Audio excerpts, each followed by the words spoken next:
AP ప్రత్యేక హోదా పోరాటానికి మద్దతు తెలిపారు టీఆర్ఎస్ ఎంపీ కవిత. ఏపీకి మంచి జరుగుతుందంటే తమ మద్దతు ఎప్పుడూ ఉంటుందన్నారు. నష్టం జరుగుతుందంటే మాత్రం వారితో కలిసి పోరాడడానికి కూడా సిద్ధమన్నారు. అదే సమయంలో తెలంగాణ విషయంలోనూ ఏపీ ఎంపీలు కలిసి రావాలని పిలుపునిచ్చారు ఎంపీ కవిత. మేము ఎప్పుడైనా ఒకటే చెప్పినాము, ప్రజలుగా కలిసి ఉందాం, ప్రాంతాలుగా విడిపోదామని చెప్పినాం. విడిపోయిన తర్వాత ఆ రాష్ట్ర ప్రయోజనాలైనా ఈ రాష్ట్ర ప్రయోజనాలైనా ఢిల్లీ నుండి సాధించుకోవాల్సినటువంటి సందర్భంలో ఉమ్మడి పోరాటాలకు కూడా మేము సిద్ధమని చాలాసార్లు చెప్పాం. ఇప్పుడు జల వివాదాలైనా సరే, స్టేటస్ వివాదమైనా సరే, ఏదైనా సరే అట్లా అకామిడేటివ్గా ఉండాలి. వాళ్ళకి మంచి జరుగుతుంటే మేము ఆపేది లేదు, అడ్డుపడేది లేదు.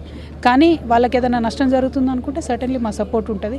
కాకపోతే ఎప్పుడైతే మనము స్పెషల్ స్టేటస్ అనే మాట అన్నప్పుడు మరి అదే పార్లమెంట్లో తెలంగాణకి ఇచ్చినటువంటి అన్ని అంశాలను కూడా చేయడంలో, ఎస్పెషలీ కోర్టు బైఫర్కేట్ చేయడంలో ఆంధ్ర ఎంపీలు మాకు మద్దతు ఇచ్చినట్టయితే మేము కూడా అన్నిటికీ వారికి మద్దతుగా ఉంటాం. అందులో ఎటువంటి అనుమానం లేదు.